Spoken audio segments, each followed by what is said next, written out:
You come from the working class background that I come from. I feel guilty at 10 to 5 if I'm not in the office. I know that might sound strange to you, but there's a work ethic that I have to be half dead not to not go to work. It's a kind of a work ethic that's built into me, yeah? But nevertheless, having said all that, the weekends, that was it, it's over. Switch off like Friday night, as you got back from the office or from the work or from the factory or whatever, it doesn't matter what was buzzing around in my head, it was off like a light switch, and that's it. Don't let it interfere, very rarely let it interfere with the weekend. And then Monday morning, bang, back on it again as if you flick the switch on again. So I think that was a bit of discipline in that respect, yeah?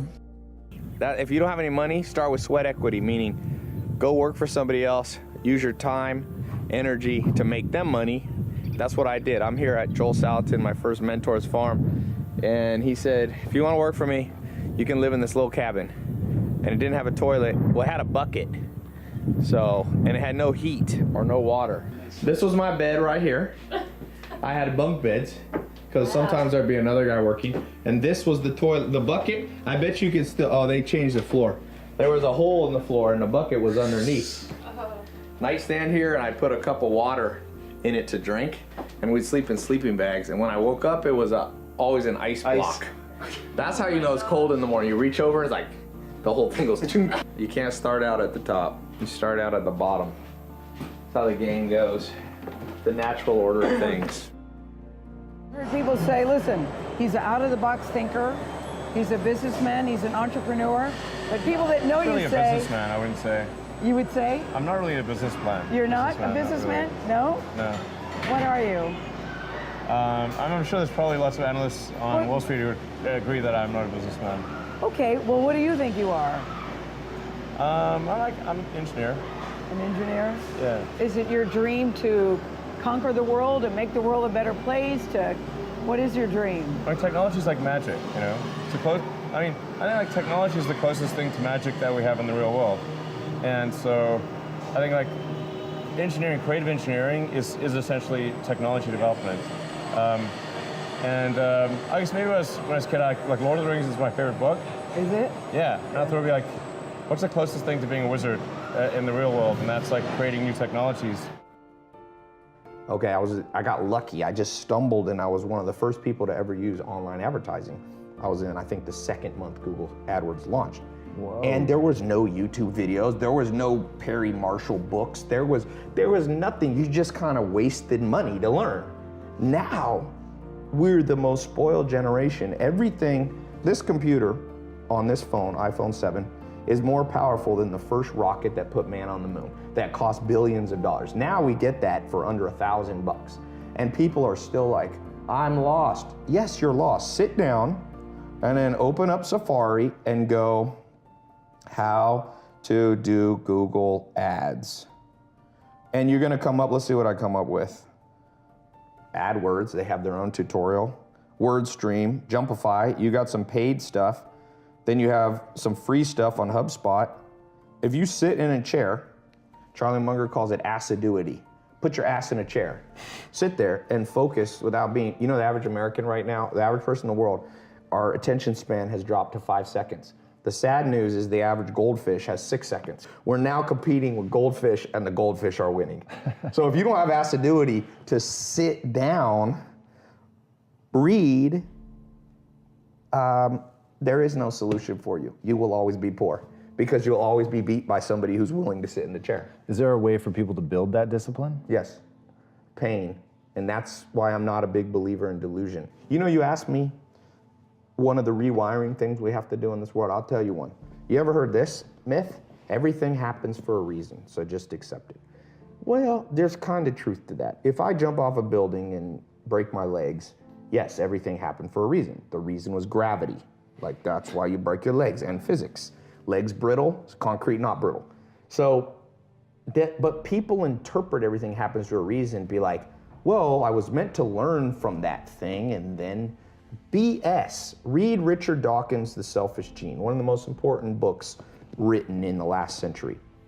He says, organisms that only learn through trial and error lose to organisms that can learn through other people's trial and error. Is anybody here, we got a little live audience, anybody here ever had to be hit by a car to learn to look both ways? I didn't. I kind of learned from just somebody telling me, big car, 2 tons, velocity, smash, dead. And I now always look both ways.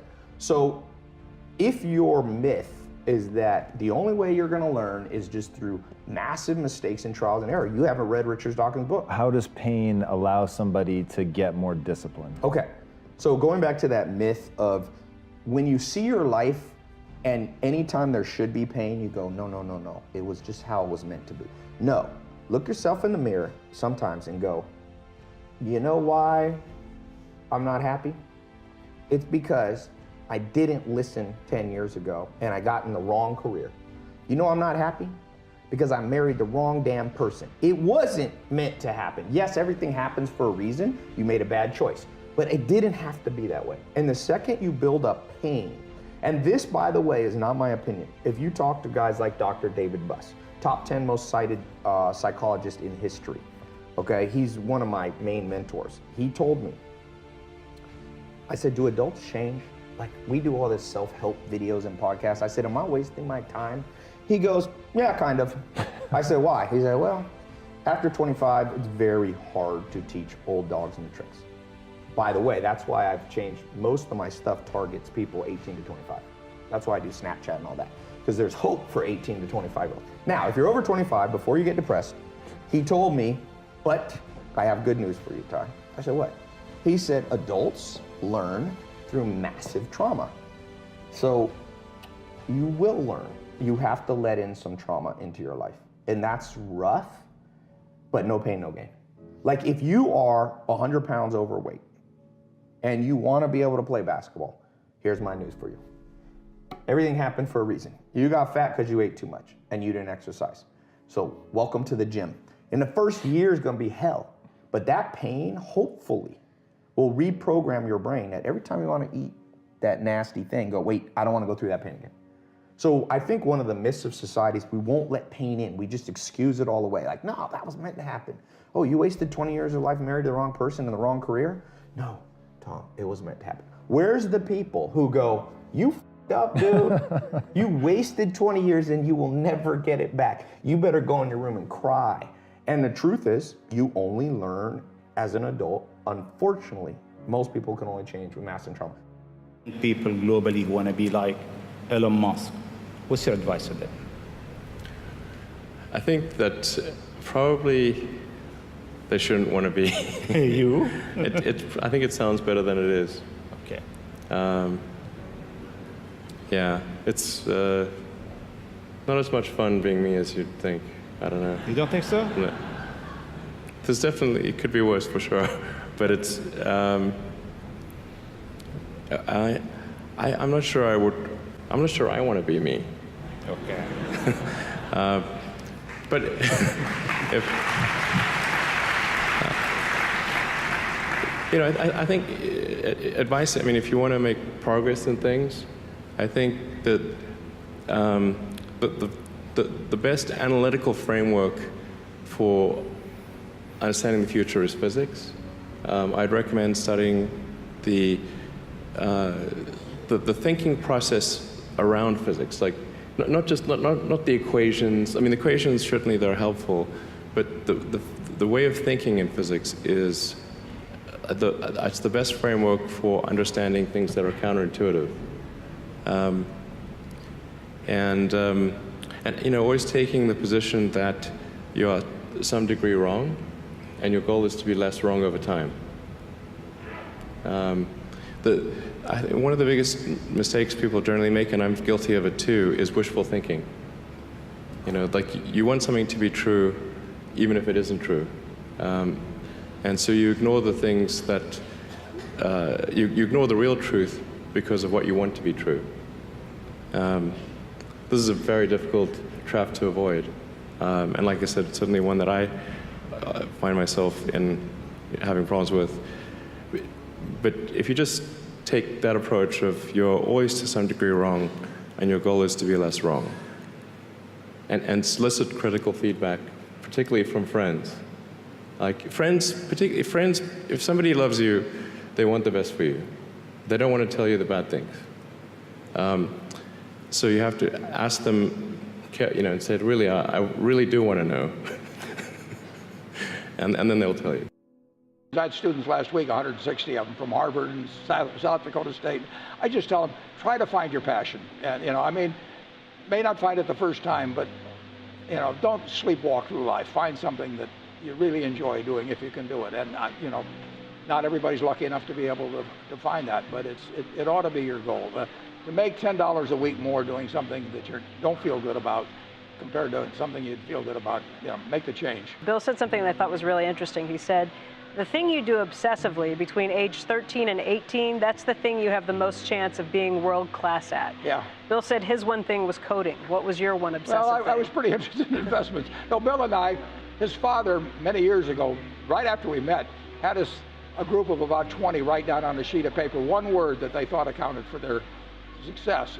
And Bill and I, who may have only met twice, didn't know what the other one was writing down. We both wrote down the same word, which was focus. And he was focused on software, I was focused on investments. And it gave me a big advantage to start very young. There's no question about it. Well, like I said, I think if you study engineering and you figure out how to design new things, then it's relatively easy to start a company. You just need to get a few like-minded people with you, and then focus on creating a prototype, a compelling prototype, as soon as possible. And then, there's a strong venture capital industry in this country that will give you funding to take things to the next level. And that's all there is to it. And you might, if try it a few times, you may or may not succeed. But I think sometimes people fear starting a company too much. You have to say, really, what's the worst that could go wrong? You're not going to starve to death. You're not going to die of exposure. What's the worst that could go wrong? Something that spread across Europe and eventually made its way to America called puerperal fever, also known as the Black Death of childbed. Basically what was happening is women were giving birth and they would die within 48 hours after giving birth. This Black Death of childbirth was the ravage of Europe, and it got worse and worse and worse over the course of over a century. In some hospitals, it was as high as 70% of women who gave birth who would die as a result of giving birth. But this was the Renaissance. This was the time of empirical data and science, and we had thrown away things like tradition and mysticism. These were men of science, these were doctors. And these doctors and men of science wanted to study and try and find the reason for this Black Death of childbed, and so they got to work studying, and they would study the corpses of the women who had died. And in the morning they would conduct autopsies, and then in the afternoon they would go and deliver babies and finish their rounds. And it wasn't until somewhere in the mid-1800s that Dr. Oliver Wendell Holmes, father of Supreme Court Justice Oliver Wendell Holmes, realized that all of these doctors who were conducting autopsies in the morning weren't washing their hands before they delivered babies in the afternoon. And he pointed it out and said, guys, you're the problem. And they ignored him and called him crazy for 30 years. Until finally somebody realized that if they simply washed their hands, it would go away. And that's exactly what happened. When they started sterilizing their instruments and washing their hands, the Black Death of childbed disappeared. My point is, the lesson here is, sometimes you're the problem. We've seen this happen all too recently with our new men of science and empirical studiers and these men of finance who are smarter than the rest of us until the thing collapsed. And they blamed everything else except themselves. And my point is take accountability for your actions. You can take all the credit in the world for the things that you do right, as long as you also take responsibility for the things you do wrong. It must be a balanced equation. You don't get it one way and not the other. You get to take credit when you also take accountability. The most difficult choices I've ever faced in life was in 2008.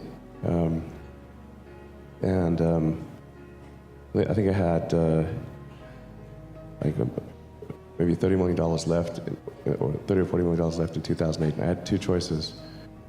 I could put it all into one company, and then the other company would definitely die, or split it between the two companies. But if I split it between the two companies, then both might die.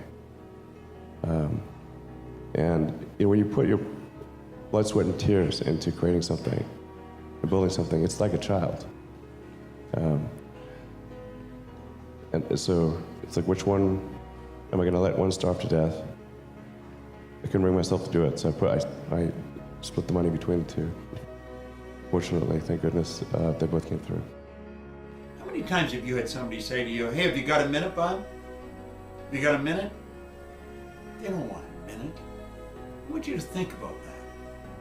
I read a poem one time. It said, I have only just a minute, only 60 seconds in it. It was forced upon me. I can't refuse it. I didn't seek it and I didn't choose it, but it's up to me to use it. I must suffer if I lose it, give account if I abuse it. It's only a tiny little minute, but eternity is in it. Well, at any rate, I thought I'm going to put this on a video and I'm just going to share it with everybody. Just this one little part out of the seminar I'm making. I want you to look at this sand timer and I want you to think about your life. The sand in the top of the glass represents the future. The sand in the bottom of the glass represents the past. Now, do you know, we know what's in the past, and yet we can't do anything about it. Do you know what the trick is? You don't know how much sand's in the top of the glass. You may think you have a lot, you might only have a little. Then again, you may think you have a little, and you might have a lot. When I was a little boy, I was raised by my grandmother. And I don't know, when I was a little gaffer, she was probably 60, but as long as I could remember, Grandma would say, I'll soon be gone, dear, I'll soon be gone. Well, you know, we loved her. She was really an angel of God, but we thought she was never going to go. She lived to be 94 for 30-some years. I'll soon be gone. She didn't think she had much time left. She had 34 years left. Now, about the same time, I had a buddy of mine, Bob Yates. He was just 16. And bang, he ran into the abutment of a bridge and his life was snuffed out. If you had asked him a half hour before how much sand he had left, he would have said at least a half a century. He didn't have a half an hour. See, the trick is we don't know how much sand we have left. The future, we don't know. The past, it's gone. Now, the only thing you can deal with is what's right here, right now. And if you look, the sand is always moving. Now, think of this. You see, I was working on that, and then I was working on a graph I've got here on my computer, and I'm thinking of the time somebody said, hey, have you got a minute? Well, they don't really want a minute. Do you know if you're earning $50,000 a year, a minute's 42 cents? A half hour is $12.50. If we take that ahead a bit, if you're earning $80,000 a year, a minute's 67 cents. Half hour is $20. If you're earning $150,000 a year, you got a minute? It costs you $1.25 a minute. A half hour is $37.50. So you see, if somebody said, you want to stop for a cup of coffee? Well, if you're earning $250,000 a year, a minute is $2.08. Half hour is $62.50. And then, of course, you got the coffee to pay for on top of that. So you see, the point is this. This is all we've got right here, right now. We don't know how much we have left in the future, but we do know what we've got now. And I have found the people that win are the people who make up their mind. They're not going to waste the minutes. They're going to be productive. They're going to make it happen every minute.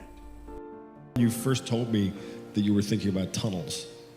When did I first tell you about that? Years ago. Okay, it's like a long time ago. Yeah, like I thought you were joking. Yeah, it was. I was joking, but It's not because of some epiphany that I had one day driving down the 405. That's how it gets translated somehow. I was talking about tunnels for years and years. For probably 5 years or 4 years at least, whenever I'd give a talk and people would ask me about what opportunities do you see in the world, I'd say tunnels. Can someone please build tunnels? So after 4 or 5 years of begging people to build tunnels, and still no tunnels, I was like, okay, I want to build a tunnel. So like maybe I'm missing something here.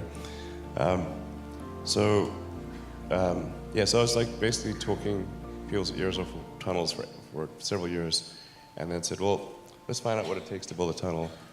And so I started digging a tunnel. I wanted to start the tunnel from where I could see it from my office at SpaceX. So I said, well, let's just carve off a part of the parking lot across the road so I can see if anything's happening or not.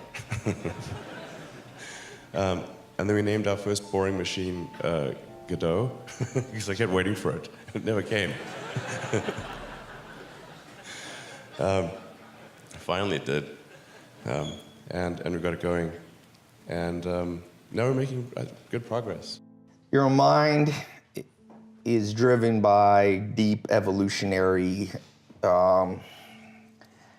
drives. So, for example, narcissism is a protection mechanism, right? So your mind wants to tell you you're amazing.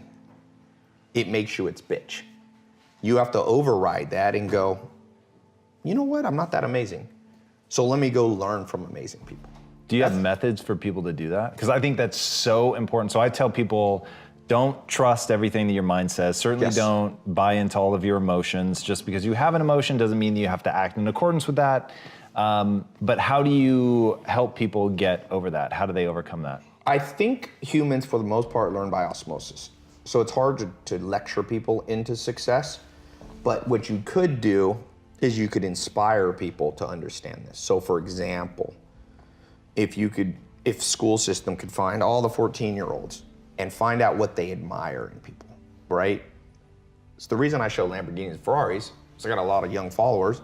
And you know what 19-year-old guys like? Lamborghinis and Ferraris. So I show that part of my life because then they listen to the other stuff. So first you gotta lead by inspiration. This has been proven over. You cannot pound stuff into people's brain. People actually do the opposite. When parents tell their kids, you gotta read, nobody reads. But if I show a Lamborghini and Ferrari, which is the reward that people want, and then people go, how do you get it? I said, see all these books, I read them and put it, then people, I have more school kids reading books, I think, than anyone in history. I don't say that cocky. I'm telling you, it astounds me because all I had to do was put up a video with Lamborghinis. Right. And so being the bitch of your own brain, the way you learn not to be, the easiest way is to be around people who aren't the bitch of their own brain. Like Joel Salatin, my first mentor, I was lucky enough right out of high school, instead of going to college, I was with him at 19, and he is not a bitch of his brain. He's a man of, he wakes up and his life's more like of duty. He knows his duty, and whether it's hard or easy, he plows through it. So every day, for example, when you have breakfast at 6 in the morning on a farm, he writes out an organized thing on what he wants to do for the day. When you're the bitch of your brain, you go, I'm just gonna freewheel this day. It's very hard to be organized. We're not, dogs aren't organized. Do you ever see your dog organizing day? So if you wanna, you can either act on the animal side, which is just a wing life, or you can operate from a sense of logic and duty. And so I learned somewhat, I'm not even as good as Joel, to not be the bitch of my mind by just being around him for a while. And so that's the best way. Find somebody that you look at them and you go, this is a person of discipline, of motivation, self-motivation. They don't need external motivation. They're motivated from within, and spend all the time you can around them. Most people do a lot of talking and most people don't put in the effort. There's nothing you can't accomplish in life with the right amount of work. The challenge is, are you willing to do the work? And the reality is most people aren't, but that's the opportunity, right? It's like people at school. Most people are lazy, right? They barely get through it, and so that creates opportunity.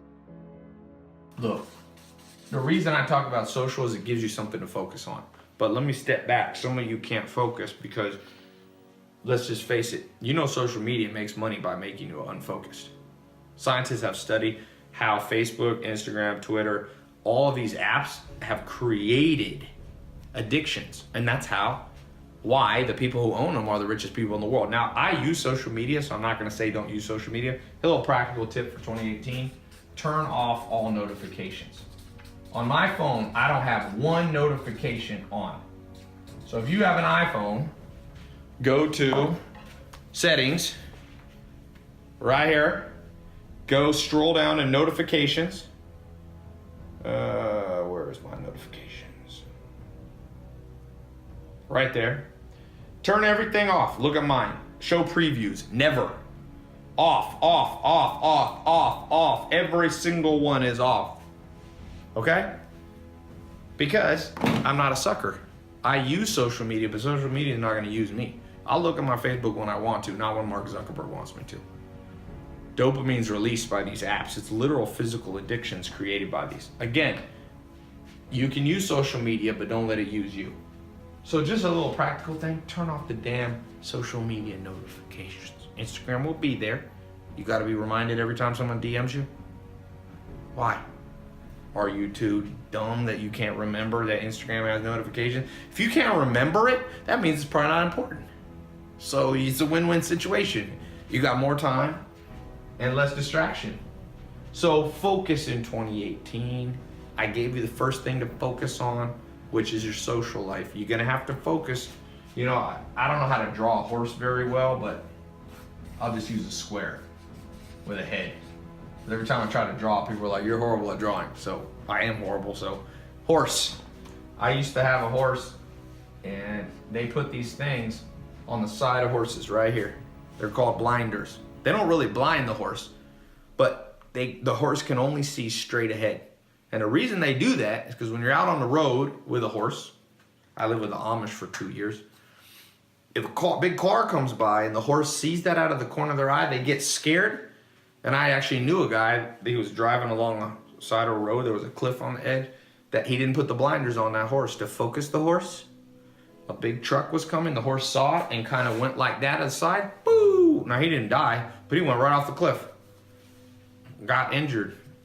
Got thrown off 3, 4, 5, 6 months rehabilitating from their injury. That's a good metaphor for people. You need to put your blinders on and focus straight ahead for 2018. What do you want out of 2018? More money, more happiness, more time, more freedom. Focus that brain on that thing. You can't be, this is the average person's brain in 1 second. They want to focus on, let's say they're trying to improve their business. Well, they also thinking about, oh, I got a DM. Oh, okay, Snapchat. Oh, well, yeah. Oh, my mom's calling me. Oh, I wonder, you know, what happened on the next Game of Thrones episode.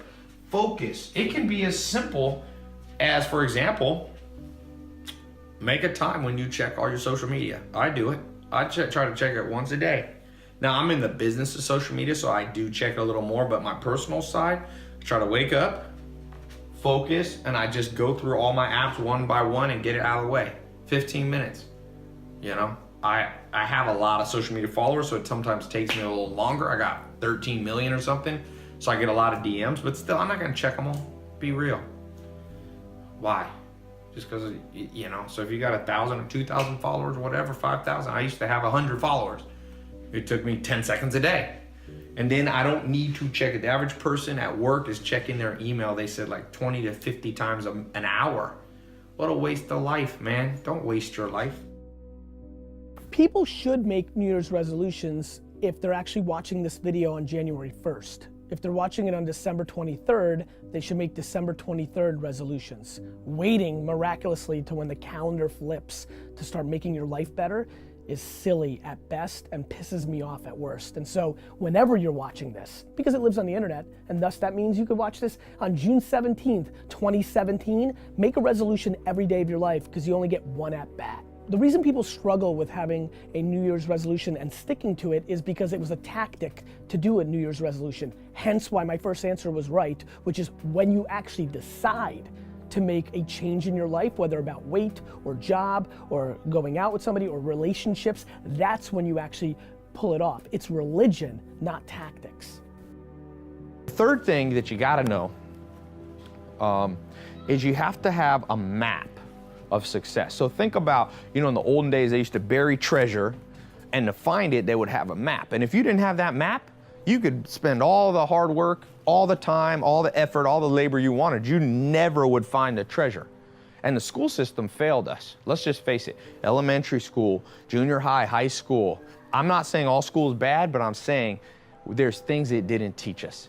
We didn't learn the proper tools. And so we weren't given the map to success. And that's why so many people are in debt, and why so many people are depressed, and why so many people have financial trouble, and so many people don't know how to invest their money.